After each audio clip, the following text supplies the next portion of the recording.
Chapter 11 Virat रूप। विराट रूप के बारे में आप सबने सुना होगा कि भगवान कृष्ण ने अर्जुन को कुरुक्षेत्र के मैदान में विराट रूप दिखाया था और अर्जुन ने खुद भगवान से अपनी इच्छा व्यक्त की थी। भगवान को बोला कि हे भगवान, मैं आपके विराट रूप के बारे में जानना चाहता हूँ, उसे देखना चाहता हूँ। क्योंकि भगवान ने पहले अपने ऐश्वर्य के बारे में बता दिया। भगवान के ऐश्वर्य के बारे में जानकर अर्जुन का मोह खत्म हो चुका था इस संसार के प्रति, क्योंकि उसे पता चल गया कि अल्टीमेटली तो हर चीज किससे आई है, भगवान से आई। अब उसके बाद आगे वो कह रहा है कि मुझे और जानना है। वो किस रूप में भगवान को जानना चाहता है? भगवान के विराट रूप के थ्रू भगवान को जानना चाहता है। अब भगवान ने कहा ठीक है, मैं विराट रूप दिखाने के लिए तैयार हूं तुम्हें। अब उस विराट रूप में जब तुम देखोगे तो वहां क्या क्या देखोगे? वहां पे लिविंग ऑब्जेक्ट्स को भी देखोगे, नॉन लिविंग ऑब्जेक्ट्स को भी देखोगे। यानी जो चलायमान वस्तु है आप उस चीज को भी देखोगे, जो चीज नहीं चल सकती आप उस वस्तु को भी देखोगे, सब चीजों को देखोगे। सब चीजें वहां पे विजिबल होंगी तुम्हें। वहां पे ब्रह्मा जी भी विजिबल होंगे, शिव जी भी विजिबल होंगे, एवरीवन विल बी विजिबल। भगवान ने अर्जुन को बोला कि ठीक है, मैं तुम्हें ये सब चीजें दिखा तो रहा हूं, बट उसमें एक छोटी सी प्रॉब्लम है। क्या प्रॉब्लम है? कि तुम खुद उस चीज को नहीं देख सकते, तुम अपनी आंखों से नहीं देख सकते। अगर उस रूप को देखना चाहते हो, उस रूप को देखने के लिए मैं तुम्हें खुद दिव्य दृष्टि प्रदान करूंगा। तो भगवान ने फिर अर्जुन को अपनी दिव्य दृष्टि दी, जिससे कि अर्जुन भगवान के उस विराट रूप को देख सकता था। तो अर्जुन को भगवान ने वो एक्सेस दे दिया जो किसी को पहले नहीं दिया गया था। भगवान ने अपने विराट रूप को पहले किसी को नहीं दिखाया। सो ना भूतो ना भविष्यति। विराट रूप का दर्शन तो केवल अर्जुन ने किया था। अर्जुन को दिव्य दृष्टि दे दी गई भगवान के द्वारा। अर्जुन उस विराट रूप को देख रहा है। विराट रूप में कीट, पतंग, छोटे से छोटी योनि, बड़े से बड़े योनि, बड़े से बड़े योद्धा, सूर्य, चंद्रमा, सब कुछ देख रहा है। पूरे कुरुक्षेत्र का मैदान देख रहा है। जहां पे वो युद्ध चल रहा है उस कुरुक्षेत्र के मैदान को वो देख रहा है। अब उस कुरुक्षेत्र के मैदान में क्या है? उस कुरुक्षेत्र के मैदान में तो बड़े बड़े योद्धा आए हुए हैं। उन बड़े बड़े योद्धा में उनके परिवार के जन भी हैं, जिससे अर्जुन को युद्ध करना था। और वो देख रहा है कि वो जो योद्धा लोग हैं वो भगवान के मुख में धीरे धीरे प्रवेश कर रहे हैं, यानी कि एक तरीके से एक्सटर्नल रूप से वो नष्ट हो रहे हैं। और वो जब उसने उन सब चीजों को देखा, भगवान के विराट रूप को देखा, तो विराट रूप को देख के अर्जुन भयभीत हो गए। वो फिर से मोहग्रस्त हो गए। तो अब आप पेज नंबर 417 पे आ जाएं। टेक्स्ट 36। अर्जुन ने कहा, हे ऋषिकेश, आपके नाम के श्रवण से संसार हर्षित होता है और सभी लोग आपके प्रति अनुरक्त होते हैं। यद्यपि सिद्ध पुरुष आपको नमस्कार करते हैं, किंतु असुरगण भयभीत हैं और इधर उधर भाग रहे हैं। यह ठीक ही हुआ है। अब अर्जुन को क्या समझ आ गया? अब अर्जुन इस चीज को लेकर कन्विंस हो गया कि सबसे पहले there are two categories of people. एक तो देवगण है और एक असुरगण है। जो देवगण है यानी कि वो लोग जो भगवान की बात को मानते हैं, और असुरगण वो लोग हैं जो भगवान की बात को नहीं मानते। अब असुर लोगों का क्या है? वहां पे नाश देख रहा है अर्जुन। जब असुर लोगों का नाश देखा अर्जुन ने, अल्टीमेटली वो भगवान के द्वारा ही मारे जा रहे हैं। और भगवान ने अर्जुन को बोला कि जितना भी कार्यक्रम चल रहा है ये तो सब मैं ही कर रहा हूं, तुम तो केवल निमित्त मात्र के रूप में अपना कर्तव्य परफॉर्म कर लो। भगवान ने बोल दिया अर्जुन को कि ये सब ड्रामा मेरे द्वारा ही चल रहा है। तो अर्जुन को क्लियर हो गया कि जो हो रहा है ये ठीक हो रहा है। अर्जुन इस चीज को लेकर कन्विंस हो गया, ये इसमें कोई खराबी नहीं है, क्योंकि भगवान जो करते हैं वो हमेशा अच्छा ही करते हैं।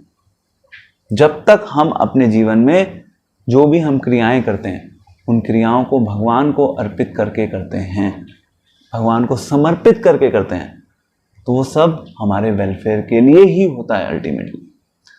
एक्सटर्नली हमें ऐसा लग सकता है कि वो चीज हमारे वेलफेयर के लिए नहीं है, यू अंडरस्टैंड।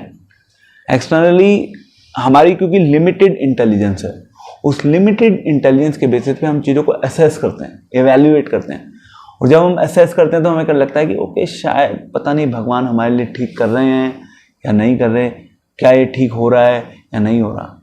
अगर हमने अपने जीवन को पूर्ण रूप से भगवान को समर्पित कर रखा है तो अल्टीमेटली जो भी हमारे जीवन में होगा वो ठीक ही होगा, क्योंकि फिर वो सब चीज़ें भगवान के संचालन में होंगी, भगवान के निर्देशन में होंगी। तो यहाँ पे कह रहे हैं आपके नाम के श्रवण से संसार हर्षित होता है। यहाँ पे भगवान अपने नाम की महिमा बता रहे हैं।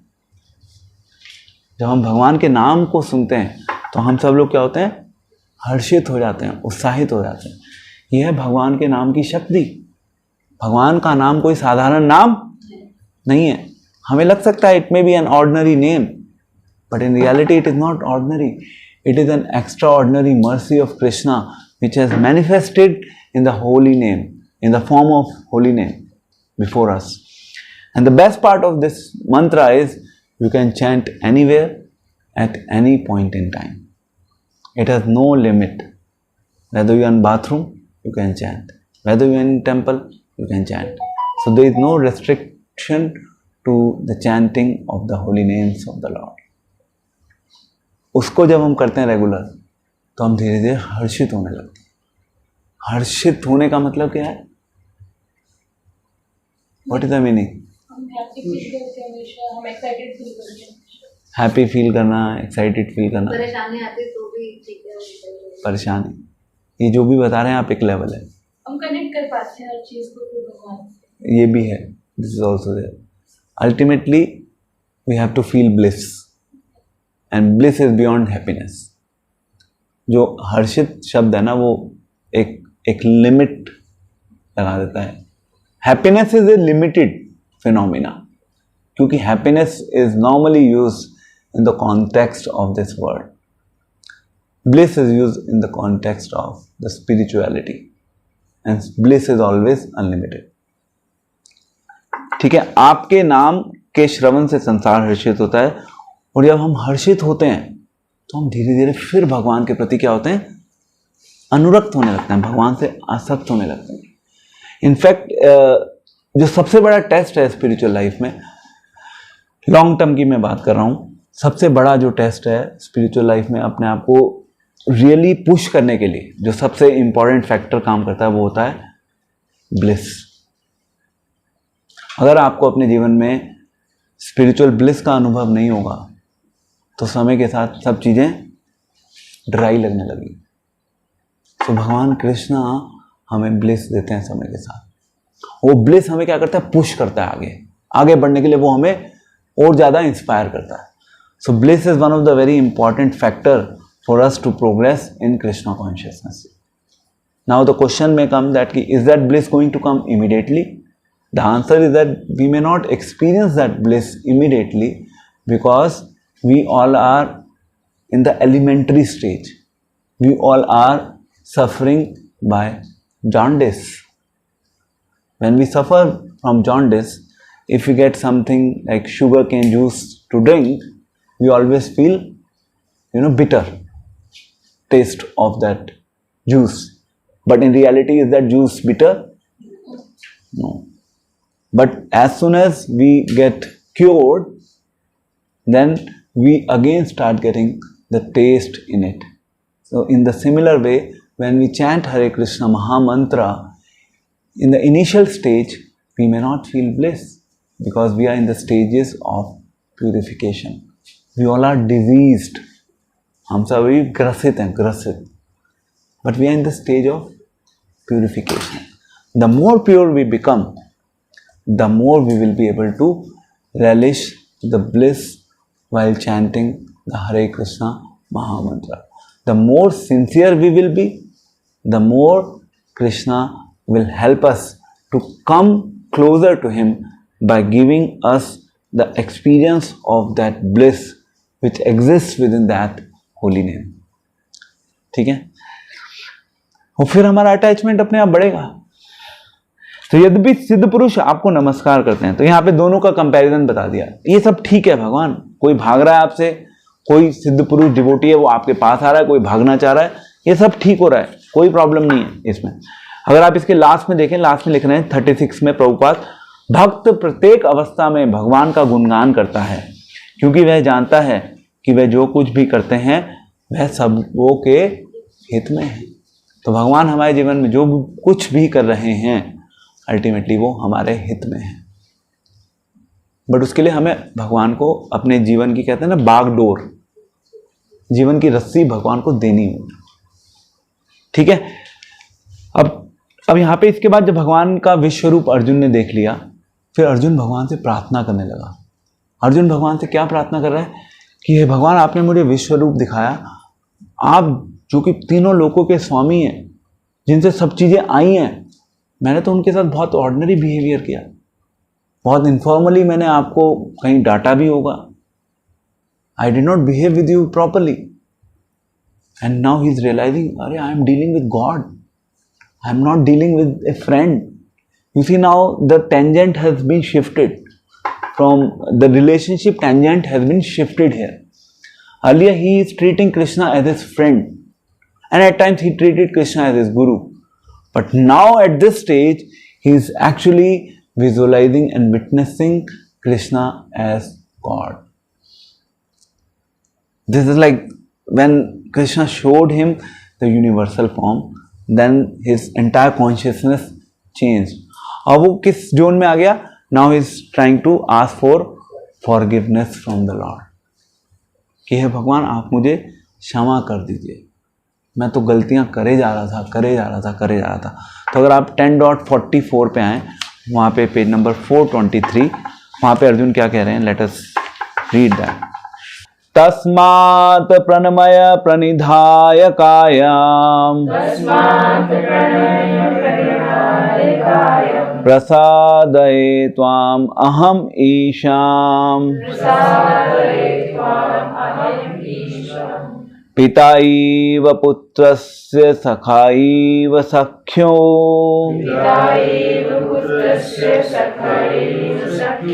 प्रिय प्रियाय अर्हसि देव सोढुम्।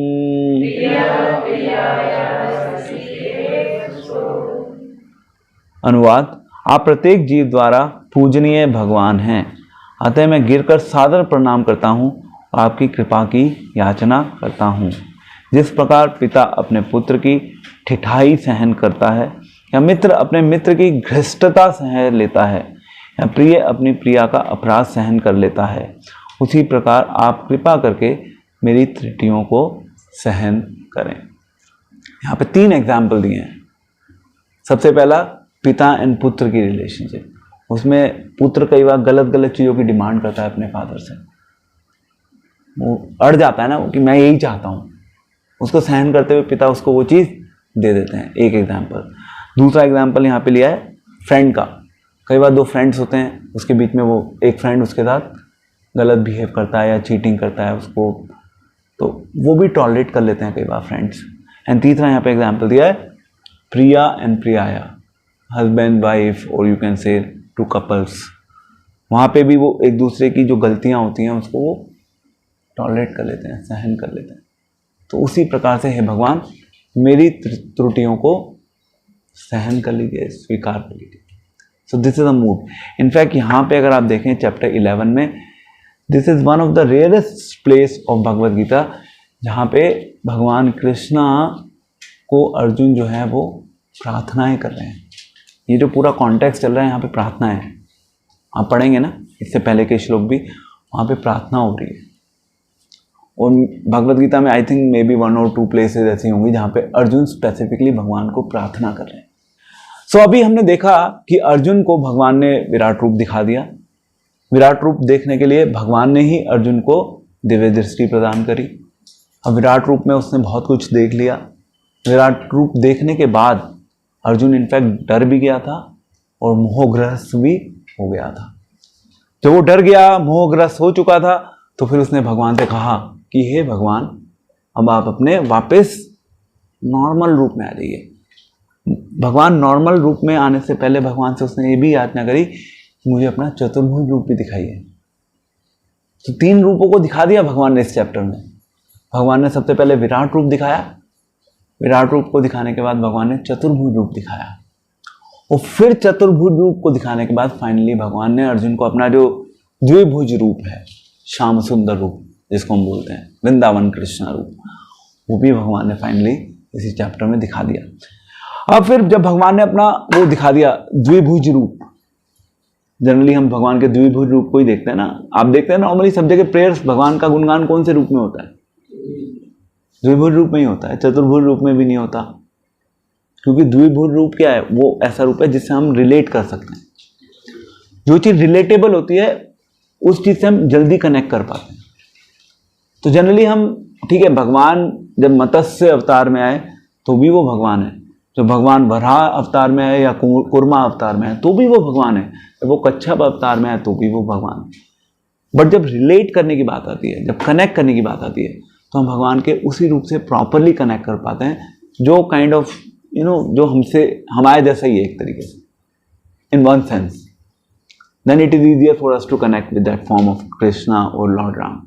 That is why we see that कि हमारे ऑल ओवर वर्ल्ड में भी अगर हम बात करें तो हिंदू रिलीजन में स्पेसिफिकली इन जनरल हम लोग कृष्ण या राम की वर्शिप के ऊपर फोकस करते हैं। तो this is one of the reason. अब भगवान ने बोला अर्जुन को, भगवान ने कहा, हे अर्जुन, केवल अनन्य भक्ति द्वारा मुझे उस रूप में समझा जा सकता है जिस रूप में मैं तुम्हारे समक्ष खड़ा हूं, और इसी प्रकार मेरा साक्षात दर्शन भी किया जा सकता है। केवल इसी विधि से तुम मेरे ज्ञान के रहस्य को पा सकते हो। तो यहां पे क्या कह रहे हैं भगवान? What is the message? भगवान ने पहले अर्जुन को चतुर्भुज रूप भी दिखाया, उससे पहले भगवान ने विराट रूप भी दिखाया। उन सारे रूपों को दिखाने के बाद भगवान अब कह रहे हैं कि जो भी मैंने तुम्हें अभी तक दिखाया ना अर्जुन, उसके बाद अब ये फाइनल जो मैं तुम्हें द्विभुज रूप दिखा रहा हूं, द्विभुज रूप एक एक्सक्लूसिव रूप है। इस रूप को देखने के लिए आपको क्या करना होगा? अनन्य भक्ति करनी है। यहां पे अनन्य भक्ति वर्ड यूज हुआ है। ये रूप इजीली एक्सेसिबल नहीं है। I mean, you see, Krishna is showing Virat Roop to only Arjuna, and now he is talking about his द्विभुज रूप। तो द्विभुज रूप भगवान का इजीली एक्सेसिबल नहीं है। उसके लिए रिक्वायरमेंट क्या है? अनन्य भक्ति। यहाँ पे भक्ति की महिमा का गुणगान कर दिया भगवान ने। अगर आप भक्ति करेंगे तो आप अधिकारी बन सकते हैं उस रूप को देखने के। Now let's look at the last श्लोक ऑफ श्रील प्रभुपाद। इस श्लोक के तात्पर्य में पूरी भगवद गीता का सार इस श्लोक में छुपा हुआ है। पूरी भगवद गीता का सार। पहले हमने चतुर्श्लोकी भगवद गीता के बारे में डिस्कस किया था चैप्टर 10 में। अब यहाँ पे पूरी भगवद गीता का सार अगर हमें जानना है तो वो उस एक श्लोक में छुपा हुआ है। आप मेरे साथ बोलिए, मत कर्मा कृत मत परमा, मद भक्त संग वर्जिता, निर्वैर सर्वभूतेषु, यस मामेति पांडवा। हे अर्जुन, जो व्यक्ति सकाम कर्मों तथा मनोधर्म के कलमश से मुक्त होकर मेरी शुद्ध भक्ति में तत्पर रहता है, जो मेरे लिए ही कर्म करता है, जो मुझे ही जीवन का लक्ष्य समझता है और जो प्रत्येक जीव से मैत्री भाव रखता है, वह निश्चय ही मुझे प्राप्त करता है। तो तीन चीजें हैं, संबंध, अभिधेय एंड प्रयोजन। हमारे गौड़ीय वैष्णव फिलॉसफी में तीन चीजें हैं। भगवान के साथ हम सबका संबंध है, भगवान के साथ हम सबका संबंध है, और संबंध के बाद नेक्स्ट इज प्रयोजन। उस संबंध को हम सबको रिवाइव करना है। अभी वो जो संबंध है वो डोरमेंट पोजीशन में है, उसके रिवाइव करने के लिए भगवान ने कहा कि okay fine, you follow the process. तो प्रोसेस ज्ञान हो गया। एंड देन थर्ड है प्रयोजन। प्रयोजन मीन्स लक्ष्य। हम सभी के जीवन का लक्ष्य कौन है? भगवान। तो इस श्लोक में काफ़ी सारी इंपॉर्टेंट इंस्ट्रक्शंस हैं। अगर हम थोड़ा सा इसको डाइसेक्ट करें तो जो व्यक्ति सकाम कर्मों तथा मनोधर्म के कलमश से मुक्त होकर मेरी शुद्ध भक्ति में तत्पर रहता है। तो सबसे पहली बात करें भगवान सकाम कर्म। सकाम कर्म कौन सा कर्म है? जो कि अच्छा कर्म है, सोशल सर्विस या आप कोई भी ऐसी एक्टिविटी कर रहे हो जो शास्त्रों में बताई गई है। It could be charitable activity, philanthropic activity, social activity, या झूठ नहीं बोलना, किसी के साथ गलत नहीं करना, किसी के साथ बुरा व्यवहार नहीं करना, ये सब क्या है? सकाम कर्म। सकाम कर्म तथा मनोधर्म के कलमश। अब यहाँ पे मनोधर्म एक शब्द यूज है। मनोधर्म क्या होता है? जिसको हम अपने मन से धर्म बना देते हैं। इन रियलिटी वो धर्म नहीं है। आज के इस मॉडर्न समाज में मोस्टली हम सोसाइटी में देखते हैं कि लोगों ने क्या है? मनोधर्म बना दिए हैं। मनोधर्म का अर्थ क्या है? कि अपने मन से उन्होंने धर्म क्रिएट कर दिया है। In reality it is not dharma, but it has been manipulated and created by the people of our society. इसको हम बोलते हैं मनोधर्म। तो जो व्यक्ति मनोधर्म से ऊपर है, सकाम कर्म को करने में कोई खराबी नहीं है, पर जहां पे लोग सकाम कर्म में फंस जाते हैं और सकाम कर्म को ही अपने जीवन का लक्ष्य बना लेते हैं, वहां पे प्रॉब्लम है। हमें सकाम कर्म करना चाहिए ना, मतलब हमें किसी के साथ गलत नहीं करना चाहिए, गलत व्यवहार नहीं करना चाहिए, वो सकाम कर्म की ही कैटेगरी में आ जाएगा। बट अगर वो ही केवल लक्ष्य हो और भगवान नहीं हो पिक्चर में, तो गड़बड़ हो जाएगी। एंड देन उसके बाद कह रहे हैं मेरी शुद्ध भक्ति में तत्पर रहता है। तत्पर में हमेशा लगा रहता है। भक्ति में भी अलग अलग लेवल्स होते हैं। एक मिश्रित भक्ति होती है, कर्म मिश्रित भक्ति होती है, ज्ञान मिश्रित भक्ति होती है, उसके टॉप पे होती है शुद्ध भक्ति। और शुद्ध भक्ति हमेशा होती है, निरंतर होती है। जो मेरे लिए ही कर्म करता है, हमेशा कर्म वो कर रहा है, पर वो किसके लिए कर रहा है? मेरे लिए, यानी कि भगवान के लिए। तो यानी कि अब आप प्रोग्राम में आए, मैं हमेशा एग्जाम्पल देता हूं, तो प्रोग्राम में आना वो कर्म किसके लिए? भगवान के लिए। इसलिए उस कर्म को बोलते हैं भक्तिमय कर्म। तो in one sense there is no difference between karma and bhaktimay karma. जो भी कार्य भगवान के लिए हो रहा है वो भक्तिमय कर्म है। और जो मुझे ही जीवन का लक्ष्य समझता है, हम सब अगर रेगुलरली करेंगे तो धीरे धीरे हमें पता चलेगा कि इस संसार में पैसा कमाना है हमारे जीवन का लक्ष्य नहीं है। हमारे जीवन का लक्ष्य क्या है? भगवान से प्रेम करना, भगवान से जुड़ना, ये हमारे जीवन का लक्ष्य है। और जो प्रत्येक जीव से मैत्री भाव रखता है। अब ये मैत्री भाव जो शब्द यहाँ पे इस्तेमाल किया है भगवान ने, ये बहुत सिग्निफिकेंट है। उसके लिए हमें क्या समझना होगा? कि सब जीवों के हृदय में भगवान है। जब तक हम इस कॉन्टेक्स्ट को नहीं समझेंगे, हम बार बार अपने आप को इस चीज को रिमाइंड नहीं करवाएंगे, तब तक हम इस संसार के लोगों से मैत्री नहीं रख सकते। मैत्री का एक सरल मीनिंग क्या है? हम कह रहे हैं सबसे दोस्ती रखिए, यही है भाव। यहाँ पे भाव की बात हो रही है। एक तो आप ये समझिए, ऐसा नहीं कि सबसे मिलके पर्सनली फ्रेंडशिप बनानी है, मित्रता करनी है, ये कॉन्टेक्स्ट नहीं है। यहाँ पे स्पेसिफिक लिखा है प्रत्येक जीव से मैत्री भाव रखता है। You see Krishna's intelligence. ये नहीं कह रहे कि सबसे मैत्री करता है, मैत्री भाव रखता है। सबसे पर्सनली जाके ऐसा नहीं कि मिलके सबसे मैत्री करने में बिजी होना है, भाव रखना है। मैत्री भाव क्या होगा? What is the best maitri bhav that we can have for someone? यहां पे भगवान ये एक्सपेक्ट है इस संसार के सभी जीवों से मैत्री भाव रखना है। What is the best thing that we can do in this situation? Sorry, हिंसा नहीं करना, ओके फाइन। ईर्ष्या भाव नहीं करना, ओके फाइन। What else? इसको प्रैक्टिकली कैसे करें? ईर्ष्या भाव हमने बोल दिया, ओके ईर्ष्या भाव। ईर्ष्या तो आ जाती है हमारे अंदर, ईर्ष्या भरी पड़ी है लोगों के लिए, ईर्ष्या खत्म ही नहीं होती। सारे दिन तो ईर्ष्या करते रहते हैं अपने घर के लोगों से, बाहर के लोगों से, दोस्तों से, सोसाइटी में जो भी हमसे आगे जा रहा है, कंपटीशन में बहुत ऊपर की रेस में है, we are doing all the time ईर्ष्या only. How to get out of it? To get out of it we have to think for their welfare. जो एक अच्छा मित्र होता है वो हमेशा अपने मित्र के भले के बारे में ही सोचता है। सरल है, कोई कॉम्प्लिकेशन नहीं। अगर आप हमेशा भगवान से जोड़ के चीज़ों को चलेंगे तो आप हमेशा दूसरों के कल्याण के बारे में सोचेंगे। जब आप दूसरों के कल्याण के बारे में सोचेंगे तो वो आपके मित्र ही हैं। तो ईर्ष्या को काटना है तो उनके कल्याण के बारे में सोचिए। वो कल्याण केवल कब होगा? जब आप उस व्यक्ति को वापस भगवान से जोड़कर चलेंगे। अदरवाइज मैत्री भाव नहीं हो पाएगा। जब तक आप जीवों को भगवान से नहीं जोड़ेंगे तब तक मैत्री भाव एस्टैब्लिश करना बड़ा मुश्किल है। Otherwise will just keep on fighting in the society, at least mentally. ठीक है, physically we may not do डुश डुश डुश, but we may always be doing fight within our mind. Mental fight से बचना है।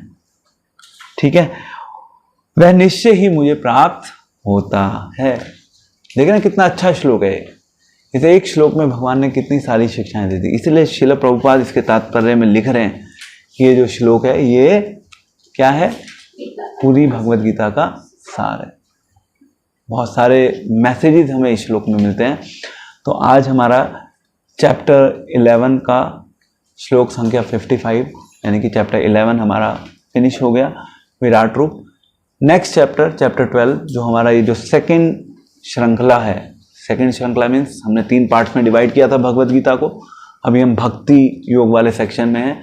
उसका जो चैप्टर 12 है उसको हम नेक्स्ट सेशन में कवर अप करेंगे। So until then I thank all of you for this session, for your participation. Hare Krishna.